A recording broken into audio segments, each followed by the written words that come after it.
Бактылуулук издөөчү Салман Аль-Фарси. О уулум, Аллахка ант болсун, биз тутунган динди тутунуп, аны уланта турган адам калбады.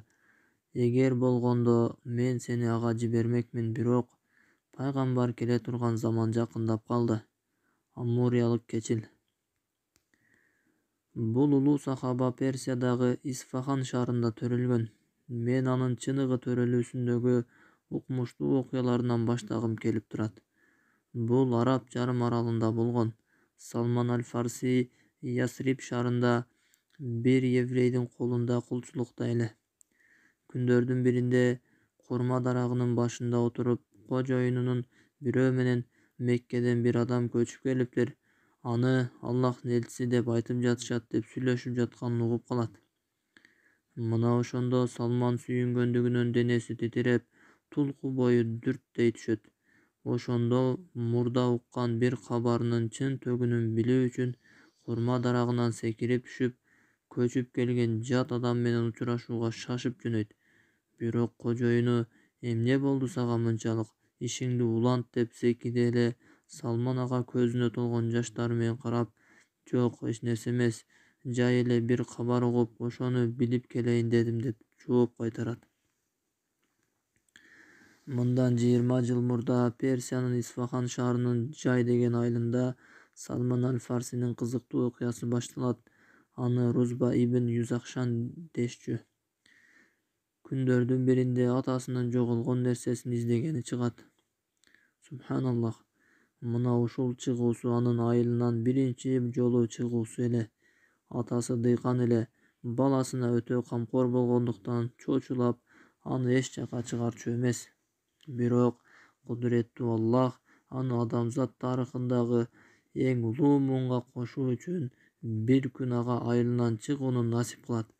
Ал муун жер бетине жиберилген акыркы пайгамбардын тиреги болуу үчүн ага тандап берген сахабалар мууну эле.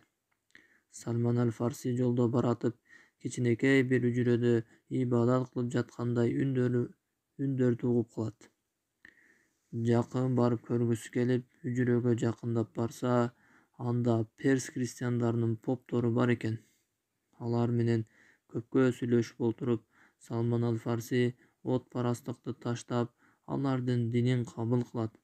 Буга чейин ал от парасттардын ибадат кылуудагы отун жагып берүүчү эле.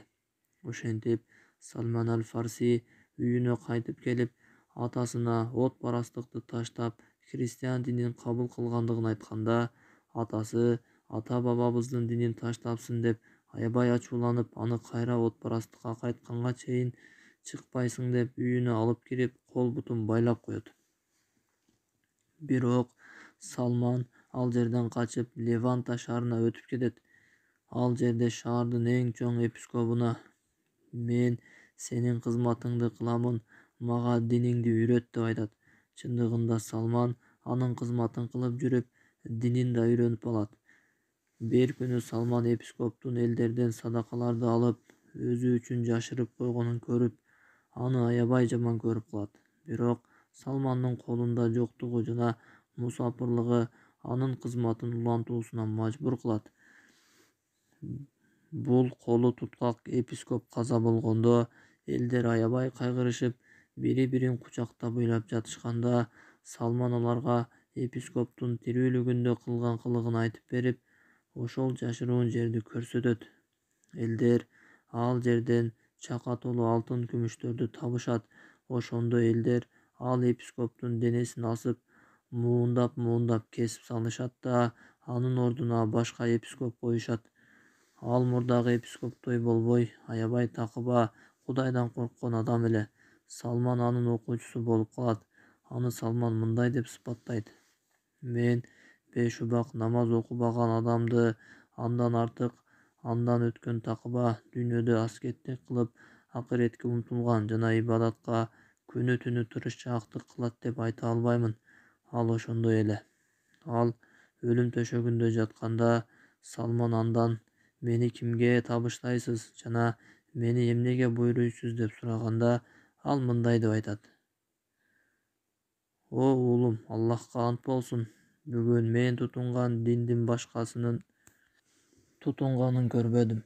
Акыйкатта адамдар бузулушту, диндерин алмаштырып, мурдагы тутунган диндерин таштап салышты. Бирок Мосулда бир адам бар, ошол гана акыйкат жолунда. Андан кийин бул епископ да көз жумат. Ошентип Салман аль-Фарси кожоюну айткан Мосулга, Ирактын түндүгүнө жөнөйт. Поп Салманды аябай жакшы кабыл алат жана Салман анын жанында ал өлүм төшөгүнө жатып калганга чейин болот.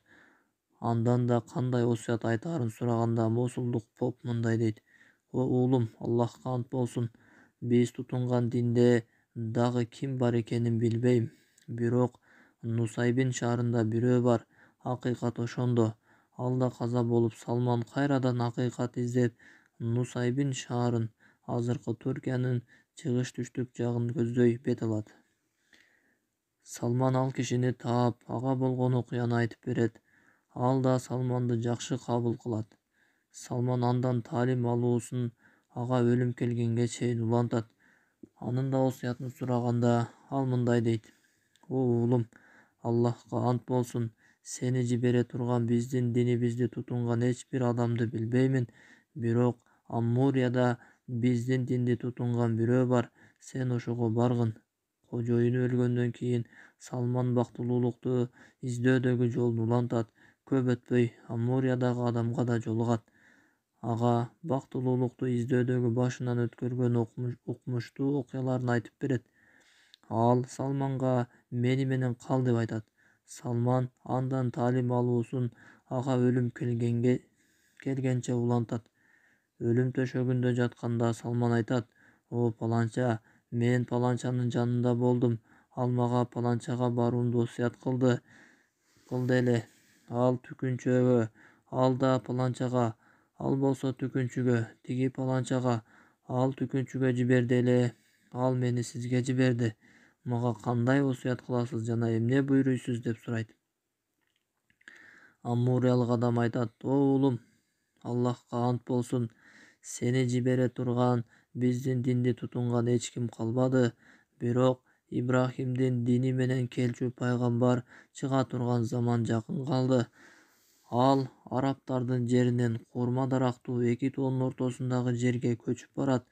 Анын башкалардан айырмалай турган белгилери болот. Ал белек кылынган нерсени жейт, бирок садаканы жебейт. Анын эки далысынын ортосунда пайгамбарлык мөөрү бар. Эгер сен ал шаарга бара алсаң, анда ошол жакка бар." Бул аммуриялык кечил да каза болуп, ал эми Салман аль-Фарси Аммурияда бир топ убакыт болот. Андан кийин ал араб урууларынын бир кербенин көрүп калат да, аларга колунда болгон нерсесинин баарын берип, анын ордуна араб өлкөсүнө жеткирип коюуну өтүнөт. Кербендегилер макул болуп, Аммуриядай кооз шаардан колундагы бар нерсесин курмандык кылып, араб чөлдөрүнө барам деген бул кандай неме деп бири-бирине таң калып карап кала беришет. Араб чөлдөрүнө жеткенде чыккынчы соодагерлер аны бир еврейге сатып ийишет. Салман аны менен жашай албай турган какыраган чөлдө калып кеткендей болот. Салман эмне кылаарын билбей турганда, Аллах Тааланын кудурети менен жанагы еврей аны бир тууган инисине сатып жиберет. Анан ал жаңы кожоюнунун шаарына келгенде ал дароо эле билет. Балким анын жүзүнө күлкү да киргендир, анткени эки тоонун ортосундагы курма дарактуу шаар ушул эле. Ал учурда бул шаарды Ясрип дешчү, бирок бул шаар кийинчерээк Аль-Мадина Аль-Мунаввара, нурданган шаар деп аталат. Ал эми Салман кожоюнуна курма дарактын башында туруп, бир адам Меккеден Ясрипке көчүп келиптир. Ал өзүн пайгамбармын деп эсептейт экен деген кабарды угуп калганга чейин кызмат кылып жүрдү. Салман аммуриялык кечил айткан пайгамбардын белекке берилгенден жейт, садакадан жебейт жана эки далысынын ортосунда пайгамбарлык мөөрү бар деген 3 сыпатын текшерип көрүүнү каалап, Аллахтын элчиси саллаллаху алейхи вассаламга курмадан бир аз алып барып, бул садака деп бергенде пайгамбар андан жебей коет. Ошондо Салман: "Бул биринчи белгиси" дейт. Андан кийин ал курманы белек катары алып барганда Аллахтын элчиси саллаллаху алейхи вассалам андан бир аз жеп көрөт. Салман бул экинчиси дейт. Андан кийин Салман акыркы белгини көрүү үчүн Аллахтын элчиси саллаллаху алейхи вассаламдын жанына келсе, анын айланасында бир топ сахабалар болот. Салман аны менен саламдашып, анан далысындагы белгисин көрүү үчүн аны айланып калганда, Аллахтын элчиси саллаллаху алейхи вассалам байкап калат да, желегин чечип эки далысын ачканда, Салман Аллахтын элчиси саллаллаху алейхи вассаламдын эки далысынын ортосундагы пайгамбарлык мөөрдү көрөт. Пайгамбардык мөөр бул Аллахтын элчисинин өзгөчө белгилеринен. Эки далысынын ортосунда кал сыяктуу болуп, көлөмү көк учкөндүн жумурткасындай болот. Бул белгини көргөндө Салман Аллахтын элчиси саллаллаху алейхи вассаламды кучактап, шолоктоп ыйлап кирет. Ошондо Аллахтын элчиси саллаллаху алейхи вассалам аны тынчтантып, эмне болгонун айтып бер дейт. Салман Персиядагы окуяларынын башынан баштап, ошол Аллахтын элчиси саллаллаху алейхи вассалам менен учурашып турган жерине чейин айтып берет. Аллахтын элчиси саллаллаху алейхи вассалам Салмандан уккан нерселерине таң калып, аны сахабаларга да айтып берүүсүн талап кылат. Ал бул укмуштуу окуясын сахабаларга, Аллах алардан ыраазы болсун да, башынан аягына чейин айтып берет. Бул китепте биз ал окуяны Салман аль-Фарси өзү Абдуллах ибн Аббаска Аллах андан ыраазы болсун айтып бергендей кылып айттык. Салман аль-Фарси өзү айтып берген бул окуянын жүрүшүндө жана кээ бир сөздөрүндө бул окуянын арияндар менен тыгыз байланышы бар экенине көптөгөн далилдер бар. Бул окуядагы христиан кечилеринин сөздөрүндө даана билинип турат. Мисалы, Нусайбин кечилинин сөзүндө алда биз тутунганды тутунат. О уулум, Аллахка ант болсун, сени жибере турган биздин динди тутунган эч ким калбады. Биз бул окуяны көп эле уктук, бирок ал окуядагы кээ бир сөздөргө жакшылап көңүл бурган эмеспиз. Бул окуяда белгилүү болгондой, кечилдер ошол заманда жана ошол жерлерде өтө эле аз калган эле. Анткени ал учурда Византия империясынын расмий дини тринитарий христиандыгы болчу.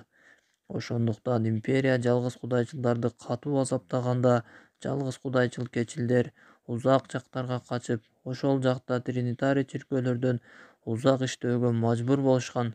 Ачык эле көрүнүп тургандай, Салман аль-Фарси жолуккан кечилер ошол учурдагы көпчүлүк христиан кечилдериндей тринитарий болгон эмес. Алар таухидте болгон. Бул алардын бирөөсүнүн Салман аль-Фарсиге айткан сөзүндө байкалып турат. Бүгүн мен тутунган динди башкасынын тутунганын көрбөдүм. Акыйкатта адамдар бузулушту, диндерин алмаштырышып, мурдагы тутунган диндерин таштап салышты. Ошондой эле Салман аль-Фарсинин бул кечилдердин бирин мактап айткан сөзүндө да алардын жалгыз кудайчыл экени даана байкалып турат. Мен 5 убак намаз окубаган адамды андан өткөн такыба, дүйнөдө аскеттик кылып акыретке умтулган жана ибадатка күнү-түнү тырышчаактык кылат деп айта албаймын. Ал ошондой эле. Биздин алар жөнүндө айткыбыз келген сөзүбүз мына ушул эле. Аллах баарын жакшы билүүчү. Салман аль-Фарсидин Аллах андан ыраазы болсун окуясына жакшылап көңүл бурган адамзаттын тарыхындагы эң улуу муундун катарына кошулуп калуу үчүн тагдырына жазылган жолдо укмуштуудай таң калыштуу жүрүп отуруп келгенин байкай алат. Сахабалардын тарыхы кандай болгон? Алар кандай себептер менен мындай улуулукка жетишти? Евангелийде сахабалар жөнүндө эмнелер айтылган? Эмне үчүн бул киши сахабалардын эң байкагычы жана эң зиреги деп эсептелген? Эмне үчүн Аллахтын элчиси өтө олуттуу сырларды да ага айтып турган? Эмне үчүн биз анын өмүр баянын окуп жатабыз, өзгөчө акыркы убактарда? Кезектеги улуу инсан